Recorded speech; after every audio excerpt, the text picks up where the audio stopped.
Hello everyone and welcome to the channel. So as you all are aware, we have started a free initiative wherein we are practicing answer writing for lower PCS mains examination, which is going to be held in August. Okay, so this is the 6th video in this initiative. If you haven't watched the earlier videos, you can do so. I have already made a playlist. Please go through them, and I have already discussed several questions in that. And also, if you haven't joined the Telegram channel, the link is in the description. Please join it. I post questions one day in advance, and the next day I provide you model answers. So if you are following this initiative regularly, it will help you practice. Not only will it help you improve in your content, but also your writing and your speed will also get improved. So by the time you finally appear for the examination, several questions that appear in the examination will be those which you either already have answered, or you would be in such good practice that you'll be able to answer those questions. So the questions that I had posted yesterday, they were from previous year questions. That is, the questions have already been asked in UKPSC lower PCS mains examination either in 2016 or 2012. So the first question was, what are the main sources of Mauryan history? So I have given an introduction that the Mauryan Empire lasted from 321 BCE to 185 BCE.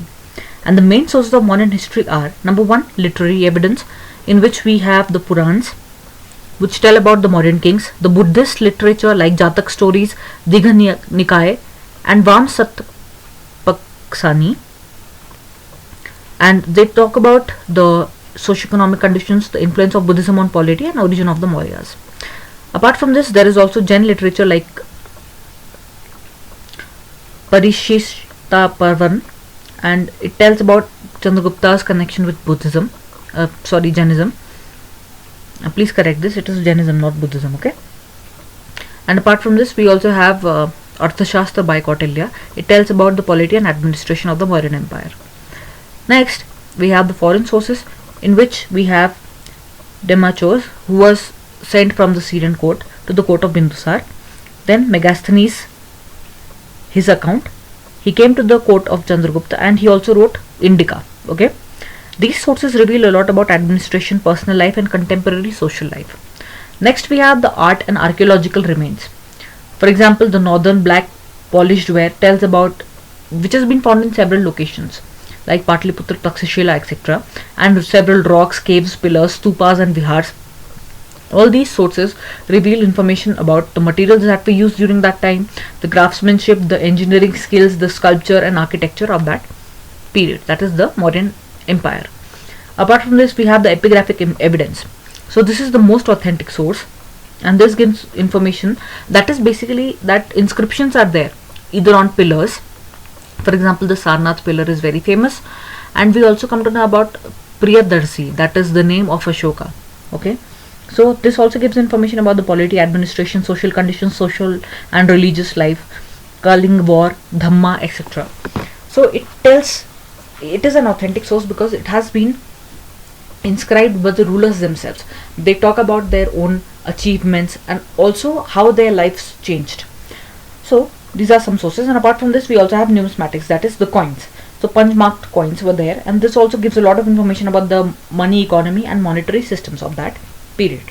Okay, so these are some of the some of the sources which reveal a lot about the Mauryan history. Okay, you can also represent the answer in a different manner. This is just a model answer for your reference. Okay, now let us go to the second question of the day. So the second question was, discuss the factors responsible for the declining population of females in India. So I'd like to mention something here, that although the answer was supposed to be 100 words, but this answer has exceeded 100 words, and I am providing this long answer so that you can pick up points of your, whatever point you think should be written in the answer. You can pick the points from this reference or this model answer. Okay, because I found a lot of material, and I thought that it will be good if I write it in, I write down all the points together, so that on the examination day you can recall any of the points. Okay, so let's discuss the same. So in the beginning I've given an introduction that the sex ratio according to 2011 census was 940 females for every 1000 males, while the child sex ratio was 918 females per 1000 males. Although females occupy 48% of the Indian population, still their population is declining. Okay, so what are the probable factors for the same? First is female feticide and female infanticide. Because of maternal preference accompanied with illegal use of ultrasound and amniocentesis for sex determination, it has led to sex selective abortions, and moreover of the girl child are dumped near garbage cans after they are born. Okay, other thing is poverty. Due to poverty, girls are often denied of nutritious food, and as a result they get ill, and their health is also usually not that good. Okay, they suffer from stunting, malnutrition and other kinds of diseases of lifestyle, and which could have been eradicated if they were provided proper food. Third is lack of women empowerment. Mothers are usually blamed on birth of girl child, and often they have to face abuse. This leads to mental trauma, and often this often leads to suicides. Okay, apart from that, we also have a patriarchal society, and most of the people consider women as an inferior gender, and this results in declining status of women in our society. They often face trauma even at work. Okay, they have to face inhumane conditions. So as a result of this, due to mental trauma and also sometimes physical trauma arising from several issues, this also leads to death of women. Apart from this, lack of education. Due to illiteracy, child marriages are common, and young girls, they are not prepared both mentally as well as physically to take responsibility of a household or to enter motherhood. So when married young, they become mothers at a very young age, and as a result, since their bodies are not well developed, they often have to face miscarriages, and they become anemic, and often leading to the death of both the child as well as the mother. Apart from this, the impact of population policy, like in India there is a two-child policy or hum do hamare do concept. So those people having son meta preference, if the first child is a female and even the second child is born as a female, they usually start adopting malpractices, like they go for illegal sex determination, and if the fetus is found to be that of a girl, then they go for sex targeted abortions. Okay, so this also leads to a declining female population. Apart from this, many girl childs, they are dumped into the into the garbage cans, and there are several instances of this. So son meta preference is the main trigger.